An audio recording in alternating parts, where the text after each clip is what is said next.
everyone, welcome back to my channel, and today we are reacting to a YouTube video talking about how Disney live-action movies are actually not very good. Now, if you've seen, I don't know, Mulan, The Lion King, maybe Aladdin, Beauty and the Beast, Cinderella, any of the multitude of trash Disney live-action remakes over the years, you, like me, may be wondering, what is Disney doing? Why are they remaking everything, and why are these movies not very good? Disney is releasing their trailer for The Little Mermaid next week for the Super Bowl, which is why I decided to talk about this now, since we're getting yet another live-action movie on the horizon. And I found a very good video. It has about 1 million views that I want to share with you guys and react to it, and see if this guy has a lot of the same opinions about live-action remakes as I do. And you guys can play along as I react to it as well. Please leave your thoughts in the comments on which live-action remakes you actually like and which you don't, and what you actually think about the state of Disney as it is right now. But before we get into the video, if you can give this video a like, it lets the algorithm know that you like the video and it sends it out to more people. Also, make sure you subscribe to this channel for more reactions, and please let me know in the comments what other videos you want me to react to. Now, let's get on to the video.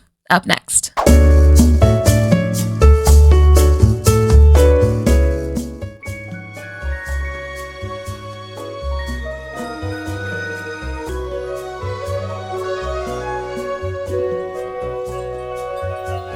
Look at this stuff, isn't it neat? Wouldn't you think our collection's complete? Wouldn't you think we're the company who has everything? Look at this. They're doing this to the beat of Part of Your World from The Little Mermaid, which is so timely because the trailer for the live-action Little Mermaid movie comes out during the Super Bowl next week. Subscribe to see my reaction to that. But yeah, that's gonna be a wild one to react to. The internet's gonna have a whole bunch of opinions. Vault, legends of old. How many of our movies can be resold? Looking around here, you think, sure, they've got everything. I mean, shots fired. Not how many movies can be retold. Although, low-key, that's true. These live-action movies are just essentially retellings of stories we've already seen. We've got Marvel and Star Wars aplenty. We've got Frozen and Pixar galore. You want sequels? We've got 20! Oh my god. Shots fired, honestly. Man, they are going in on Disney right now. Well, look at this. They've got all the sequels: Pocahontas 2, Kronk's New Groove, Bambi's 2, Cinderella 3. I didn't even know some of these movies existed. And I'm a self-proclaimed Disney adult. But who cares? No big deal. I want more. Oh, sing your heart out, Mickey. Sing it. I want to be where the reboots are. I want to make some money. Oh my taking God. Advantage of, what do you call it? Nostalgia. What was that? I missed it. Nostalgia. Look at this. A Disney family, 2 Disney adults with a Disney child. Yeah, they're definitely taking shots at Disney millennials like me. Although I don't have any kids yet. Nostalgia.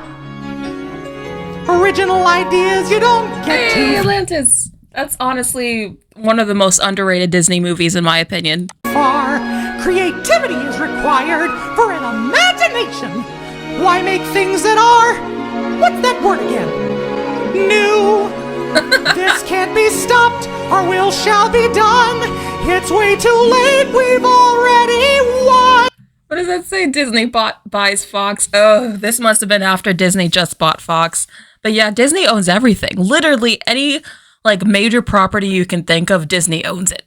And it's going to be we who get that money will remake your world. What would we give if we could relive all of our movies? My God. How would they? Oh my God. They are really going in. I appreciate the craftsmanship that went into this video. And look at Mickey as Ariel. Oh, he looks fabulous. Hey! Spending a day to watch something bland. Betcha we can do it again later on with the Pixar movies. Lightning McQueen, live action machine, starring The Rock. Oh God. Go back. That image was cursed. Lightning McQueen, live action machine, starring the... Look at his face, look at his face. Why did they draw The Rock on Lightning McQueen? Oh my gosh, they're unhinged, but totally right. I feel like if Disney did do a live action Cars movie, The Rock would somehow be involved. I just know it. The Rock, we're ready to make what's already there.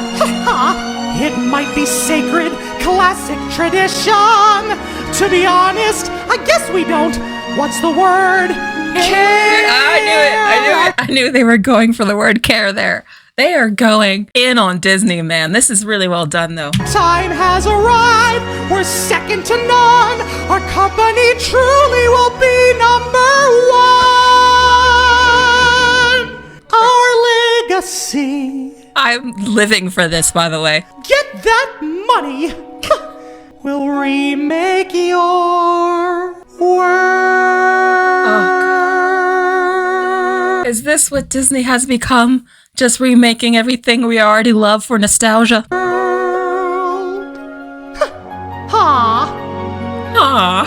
And that's Disney World. That was beautiful. Claps. Can we just give them claps for that intro? Amazing job. Oh boy. In March of 2010, Disney released a live-action version of Alice in Wonderland. To the pleasant surprise of the company, it was a massive success, making over $1 billion.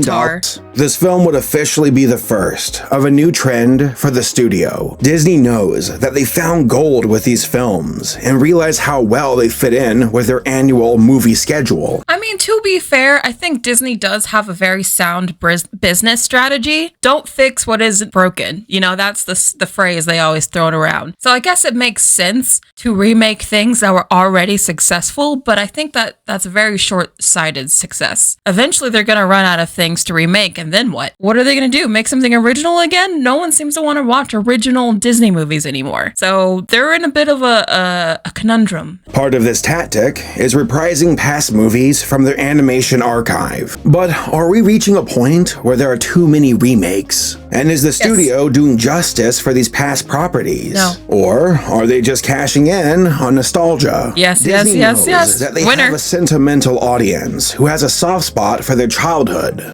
Okay. Now, I'm of that generation where Disney movies had a huge impact on my generation. When I was a kid, if you weren't watching Disney films, it was like, what is wrong with you? Do you not have a childhood? Are your parents neglecting you? Like, it was that much of a big deal. Disney movies have become, in a large part of our culture, especially if you were a kid growing up in the 2000s. If you weren't watching, the Disney movies of the Renaissance, what were you doing? So now that people like me are all grown up and we're adults, we're the ones that are still driving for that nostalgia from our childhood because, modern day sucks. So the best that Disney can do is just remind us of when things used to be good. This movie model is low risk with high reward. Yep. That focuses more on financial gain rather than artistic interpretation. Also, is the rise of live-action remakes furthering the stereotype that animation is meant for children, but the live-action remakes are appropriate for an older audience? I'm so glad that he brought up this point because it does. Every time that they do a movie version of something or even a show version of something, you're making the assumption that the live action version is automatically better than the animated version just because it's live action. When I think you can argue, especially comparing the live action Disney movies to the animated ones,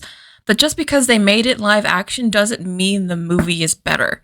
Especially when it comes to The Lion King. I'm sorry. You cannot tell me those emotionless CGI lions were better than the very expressive cartoon ones from the original movie. You just can't. 2010 was the first time Disney released a live-action adaptation. They were kings of the animation renaissance, but eventually lost their momentum and magic. I think that's what's happening now. I feel like the 2010s was a mini second renaissance for Disney animation specifically, but I think we're already at the time where they've peaked and petered out a little bit, but we'll see. The company was divided through inner conflict, and Eisner announced that he would be stepping down from his position in 2004. The fella who filled his role was Bob Iger. He would be instrumental in Disney's massive comeback. Part of his plan was to acquire studios. Pixar, Marvel, just went on a big spending spree. All of these films would eventually fall under the Disney banner. There were also changes made to Disney's animation department and a return to the princess formula.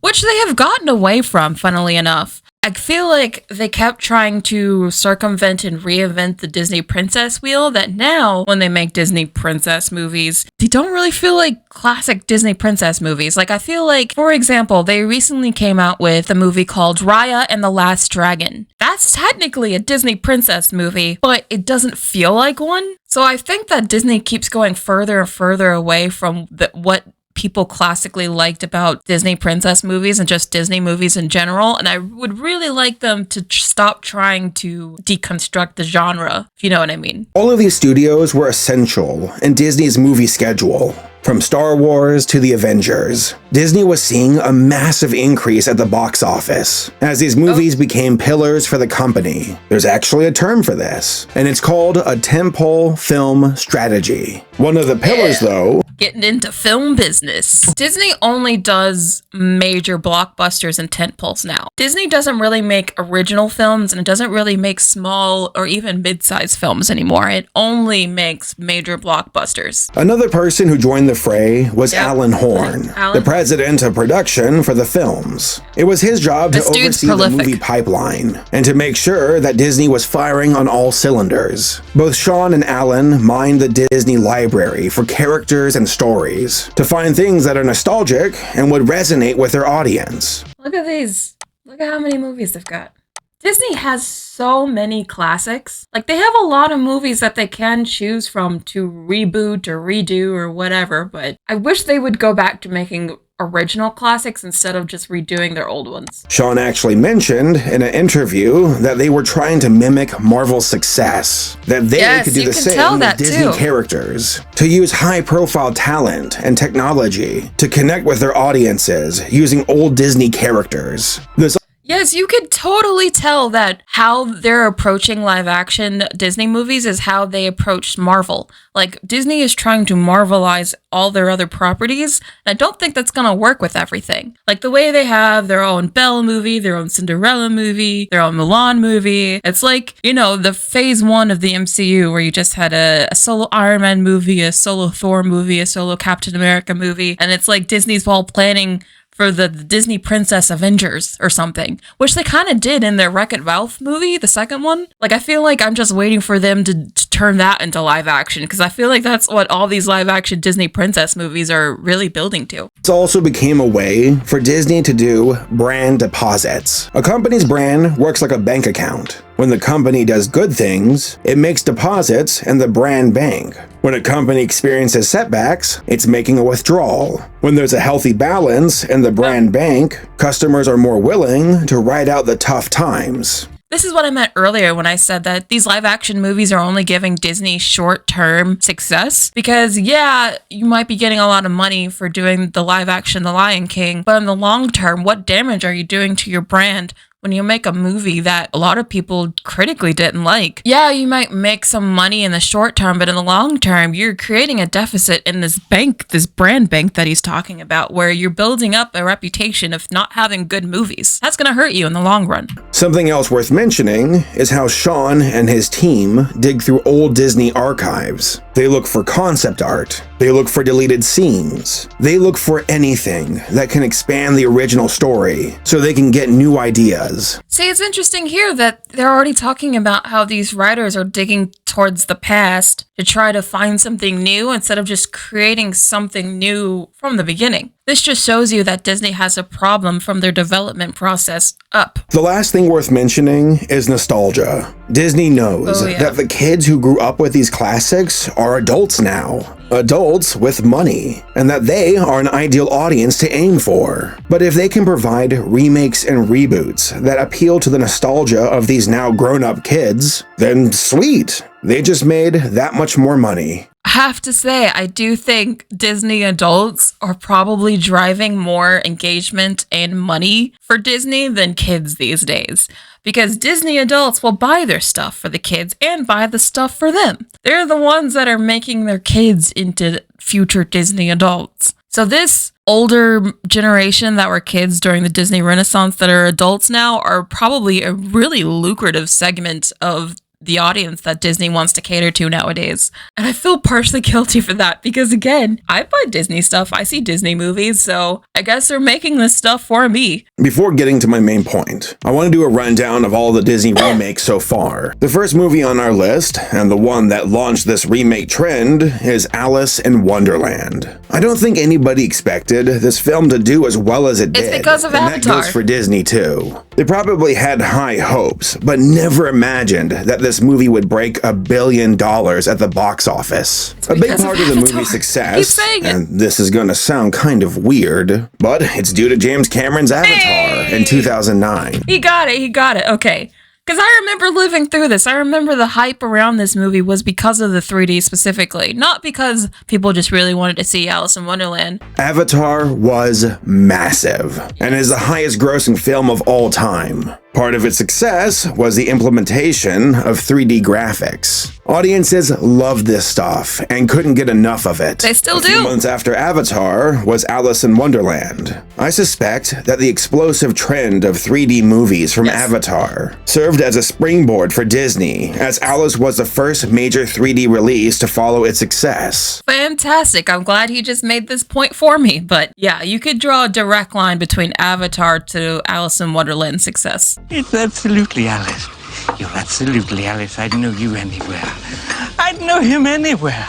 Next, we have Maleficent in 2014. This film is one of the few remakes that I actually like. Instead of telling the story from Princess Aurora's point of view, we see it from Maleficent, the villain from the original film. You know, I wouldn't mind if Disney did more live-action remakes that were just about one character rather than just remaking everything story beat by story beat. So I didn't mind that they did make a live-action Maleficent movie because it wasn't just another retelling of the same story. They sort of tried to do that in the second movie, but it's just terrible. The second movie is top 10 one of the worst movies I've ever seen. Visually, it was all right, but out of none of the live action remakes are really super visually impressive, to be honest. I would say the closest would be maybe Aladdin, because there were some cool like overhead shots, people dancing in the street and whatnot. But that's probably the only Disney live action remake that I think actually looks visually interesting in any way. After that, we have Cinderella in 2015. I've never cared for the Cinderella one. I truly can't recall anything outstanding. The reason I didn't like this one is reason why I didn't like a lot of other ones. It's the exact same story. About the film. They included some extra stuff about Cinderella and her father, but I feel that I'm in the minority with this movie and how I feel about it. It has a solid rating on IMDb and Rotten Tomatoes and made over $500 million. But still, it was boring to me. Me too. I thought it was so basic and milquetoast and it was just bland. That's how I felt about it. If you might like it, that's fine. Let me know in the comments if you agree with my comments or not, but I never understood why this one got so much praise. It is the most forgettable of the Disney remakes so far. Very forgettable. After that, we have The Jungle Book in 2016. This was okay. Technically, a remake of a remake. This was one of the heavy hitters and made nearly... You know, this one was more like technically impressive than I think anything. The story was okay, but I think what was people really was wowed by was the fact that all of this is CGI computer animated. I think people were just really impressed by the technical aspect of this movie more than anything. $1 billion at the box office. Also, this version of the movie was much darker than the original, featuring hyper-realistic animals. I was actually very impressed with some of the animal models. Yeah, the CGI was very impressive. Then King Louis starts to sing, and reality sets in. What we do? I'm gonna be like you. This is actually one of the biggest flaws about the movie. Not as good as the original. They tried to make a serious version of the animated film. It is true. It's weird how with the live action Jungle Book movie, they tried to make it more serious and dark, yet the underlying theme of what Jungle Book is supposed to be is just to like be chill and not take things so seriously. Like, it just kind of goes into the face of what this is supposed to be. But that doesn't matter, because a certain franchise returned in 2016. That's right, Alice was back, and she was prepared for her triumphant and successful return. No. Ooh. No. The second one was even worse than the first, and I thought the first one was terrible. Those live-action Alice in Wonderland movies can go. Ooh. Well, this is awkward. Alice Through the Looking Glass was the first sequel from this age of Disney remakes. With the financial success of the original, you'd think that this movie would have made a pretty penny, but that was far from the case. Nope. It was also a critical failure. They didn't have the Avatar hype to help them. That's why the second one didn't do as well. The original Alice had a lot going for it. It was able to cash in on the 3D craze during 2010, and was also able to ride the coattails of Avatar. But the 3D trend wasn't such a rarity anymore in 2016, so it didn't stand out like Hollywood wore the 3D trend out. After Avatar, everyone wanted to have their movie in 3D, but they were doing the 3D terribly, so they made the audience think that 3D sucks when really just Hollywood sucks because they didn't use the 3D right. They kept converting the movie after it was already filmed to 3D, which makes the 3D quality really terrible. So that's why the 3D craze ended. It did before. It flopped and made a fraction of the original total. A sobering reminder to Disney that these remakes aren't invincible and that they could fail again. I once adventure in the great wide. And then Beauty and the Beast appears. Oh boy. I didn't hate this movie, but I didn't think Emma Watson, as much as I love her in the Harry Potter films, she's not great in this. I thought she was okay acting-wise, but her vocal ability is just non-existent. Somewhere. Well, I guess they're just fine. Beauty and the Beast came out in 2017 and was a massive success. It was based on one of Disney's greatest animated films, so it only made sense. What doesn't make sense is Emma Watson and her singing. Seriously, her voice is so auto-tuned that it hurts my ears to listen. It's like not just regular auto-tuned either. It's like 2001 Britney Spears level of autotune. You know what I mean? Just all you hear is the digital first, and then you sort of hear the human voice underneath it. That's how it sounded to me. Madame Gaston, can't you just see it? Madame Gaston. I see this. It just sounds so metallic. You can hear the digital compression on her voice because even Emma Watson herself will tell you she can't sing. As the first time that Disney perfected their remake model. Trendy, popular actors, the same story with new bits here and there. The original film had a fantastic story, engaging characters, and incredible animation. But then we see the remake borrowing ideas and scenes from the original, but they aren't nearly as good. They're The 2017 version was a huge success though, and was the highest grossing remake for Disney so far. But once more, Emma Watson cannot sing. No, she cannot. Stop giving her singing roles. She's very nice, and I like Emma Watson just fine. Again, I'm a big Harry Potter fan. I have a tattoo of it and everything, but the girl cannot sing. Waking up to say.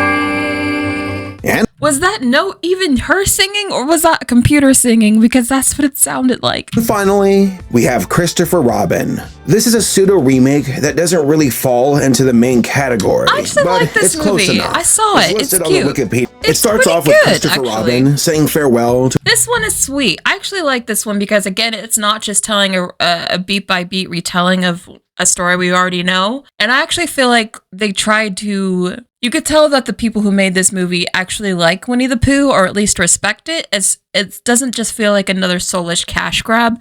This movie, to me, actually felt like people who made it actually care about Winnie the Pooh. Christopher Robin. No. If you have kids, I would recommend this one. This is another live-action remake. The third act of the movie was a bit boring and corny for me, but leading up to is it, a little corny, I had fun. But it's Not good many others corny. felt the same though, as the film only made around $200 million. It was not a successful. critical failure, but not a success either. But there are plenty on the horizon. First, Dumbo. This one probably won't be a massive success. I mean, it has Tim Burton, but that did not save Alice Through the Looking Glass. But It was I not do a love huge me some success. Danny DeVito. I'm a financier. Next, Aladdin. This looks underwhelming to me. I know it's only a few A seconds. lot of people say they don't like this movie. I don't understand it. I feel like this is the only one that actually had a spark to it. Like there was life in this film.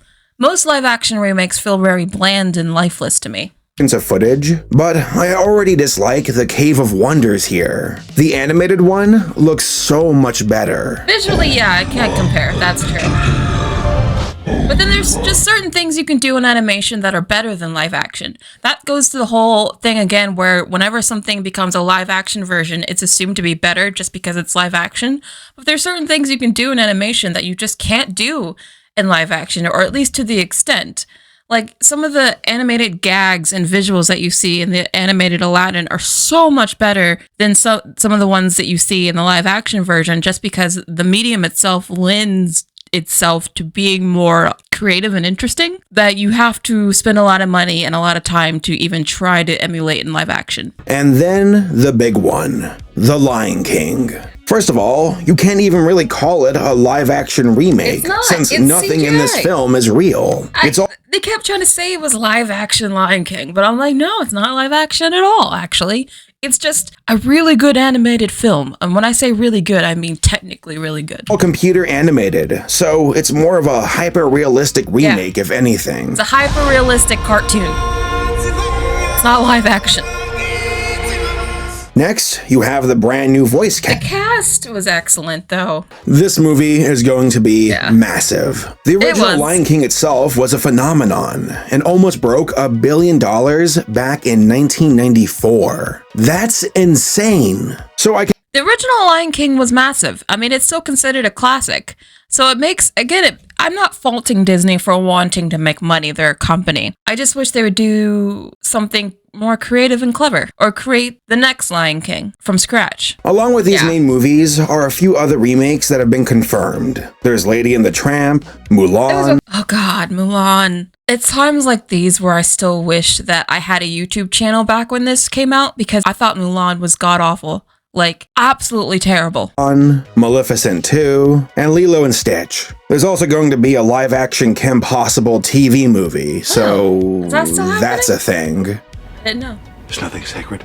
Robin Hood, The Sword. Oh, a Robin Hood live action one. I don't know. Can you do a live action one with the animals? Because wouldn't they just turn into furries? I, like a lot of kids, had a very confusing crush on the animated Robin Hood. So if they turned it into a live action furry, that might create a very confusing time for a lot of people at the theater. Sword in the Stone, Peter Pan, Pinocchio, The Little Mermaid, The Black Cauldron, Snow White, and then there's one about a segment They're from remaking Fantasia everything. called Night on Bald Mountain. They're doing that too? I think that They're freaking doing a live action version of Fantasia? Oh, everything is getting a live action remake. I wouldn't mind seeing a proper remake of Sword in the Stone or The Black Cauldron. They should do a live action remake of Atlantis. Could you imagine a live action Atlantis done in the style of like Dune, where Atlantis is so real and realized like Arrakis from Dune or Pandora from Avatar? That would be amazing. So we now arrive at the main point of the video. Is Disney making too many remakes? And Yes. are they making these films in a disrespectful way? Also, Well, disrespectful depending on how you look at it. You always have the originals to go back to and watch, but I feel like, again, they're hurting Disney's legacy and reputation in the long run by continuing to just put out mid-quality movies for the sake of short-term profit. are these films furthering the stereotype that animation is meant only for kids? These are some serious accusations, so let's try to be fair and talk about some of the positives that these films bring to What the table. positives? Number one,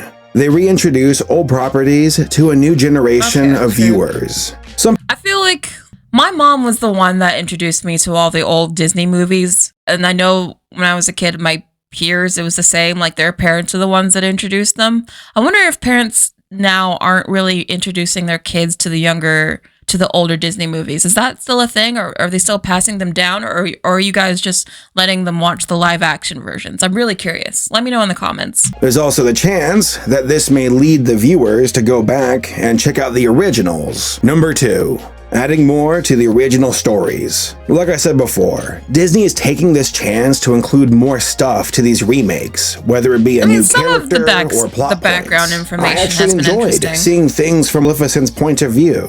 But then at the same time, sometimes it could kind of ruin it. I'd argue that giving so much backstory to Maleficent made her less scary, and they do that to a lot of their villains. So I think sometimes more information isn't necessarily a good thing. And the final pro point, money. Disney is making a fortune by releasing these remakes. You can't fault them They for risk wanting to little, make but money. can earn a lot. But some of these future projects are concerning to me. Speaking of concern, let's talk about the cons. Number 1, changing what's already perfect. Yes. Many of the movies that change? they're remaking are, in many Just ways, do something new. perfect. Beauty and the Beast, Yes. Aladdin, Yes. The Lion King, Yeah. and it makes me wonder what else It's they really, could it's like it's the height of hubris to look at something like Beauty and the Beast and think, you know what? Making it live action, just making really creepy, uncanny versions of everything will make this movie better. possibly add or change to these stories? How can you improve or expand on films that have such high ratings? If anything, they run the risk of doing it worse by including things that are clunky and were left out of the originals for a reason. Exactly. Number 2. You don't need to always add more information. That doesn't mean automatically it's going to be better. Plagiarism. Disney Yeah. owns these films, Literally, so they can do whatever scene by they scene, want. how they're That's just the way plagiarizing it is. themselves. But I can't shake off how disrespectful some of these films are. You have these artists who designed beautiful characters and I feel like specifically, like for The Lion King, there were so many times where those scenes were shot for shot the exact same as the original cartoon. To the point where I felt like they were plagiarizing the original animators. Like, how do they not get credit for their work when you're just copying them? stunning moments that have become iconic to millions of people. And then you have these people swoop in and borrow the same ideas. Yeah. But it feels so dirty to me. It's like copying someone else's I agree. homework. Number 3. Suffocating original ideas. This is a common complaint that I see about these remakes. It's the idea that they take up most of the time and resources of the studio. That's what I'm talking about. All this time that they're taking to make remakes is less time that they're making to make original classics.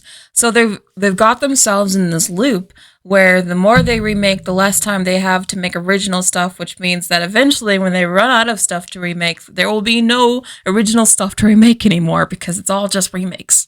And leave little for original ideas. So I can see why they want to double down on these remakes. But I do agree that this doesn't leave much in the way for creating new ideas or movies for the studio. Number 4. Cashing in on nostalgia to make money. This is another common complaint I see, and I do agree with it. Yep. Oh, we're doing this to reimagine the old stories. I think we're all just a little bit too stuck on nostalgia, to be honest. And I'm including myself in that. I know I'm guilty of this too, but I think because modern day seems to suck so badly, we're all like, take us back to our childhood when the world made sense.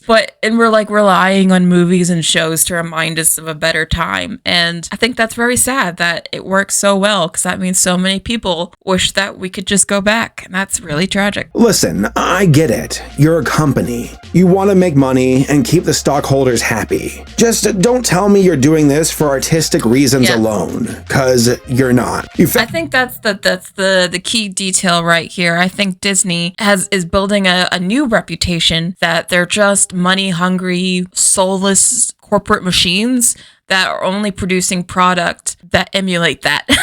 They're getting the audience to expect sub-quality product because that's all they keep giving us. No, I will not update this software. And finally, number 5. The stereotype that animation is meant for children. I'm I so feel glad that you this brought one this hurts up. the most. Despite all of the amazing progress that has been made, many people still view animation as something meant for kids. And it's that so grown-ups are too frustrating. mature for these childish things, especially old Disney movies.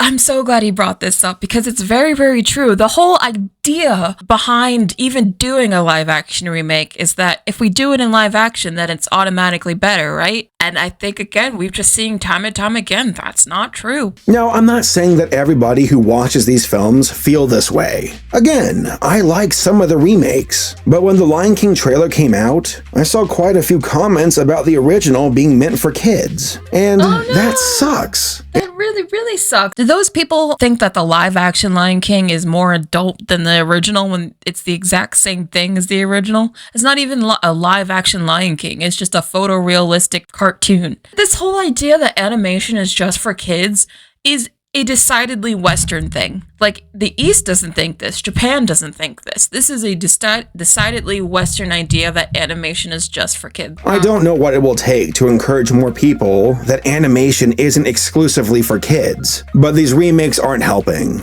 I mean, yeah, maybe some people might have their curiosity piqued and will go watch the originals. I wonder how many people actually do go watch the originals after this. And by people, I mean specifically kids who may be watching the live action versions first, and then maybe possibly they go back and watch the originals, because I'd be really sad if the only version of, say, the Beauty and the Beast that kids have to watch nowadays is this live action version, because the original is a lot better. The problem I see with their live-action film studio is that they're heavily relying on the legacy and success of past animated movies. And you can even still see that now with Disney Plus. When you look at the analytics for what people are actually watching on Disney Plus, it's Disney's back catalog that's keeping people subscribed to that service. It's not the new stuff they're putting out. People want to rewatch Frozen and Moana and all the old Disney movies. They're not really watching the new stuff nearly as much. Instead of creating new ideas, we are seeing the regurgitation of existing properties. For the record, it's okay to have movies and shows that are inspired from existing properties. Heck, Jurassic Park and Jaws are both based on books, but at least they made changes that provided a unique feel to their story, something that distinguishes them from the source. All I see is borderline plagiarism in order to make a lot of money. But who knows? Perhaps this trend will come to an end, and we'll see a new wave of original ideas. This trend is only ending when they stop making money. The legacy of these animated movies will remain intact. I suppose we'll just have to wait and see what the future holds. I'm not holding my breath, though. That was a really good video. I'm glad I reacted to that. So I thought that was a really interesting video to react to. I'm glad I chose it. I mean, starting off with that hilarious Mickey song was perfect. I gotta find a way to make my own Mickey song. But I feel like me and the person that posted this video have a lot of the same thoughts and opinions on where Disney is at and how they're kind of more creatively bankrupt now than they've ever been. They're just kind of repeating themselves at this point, and it does feel like plagiarism. But what do you guys think? Let me know in the comments what you thought of this video. Do you want me to react to more YouTube videos like this? If so, give me some suggestions in the comments. And again, please make sure you like the video and subscribe to the channel, and you can watch the next video right now. Bye!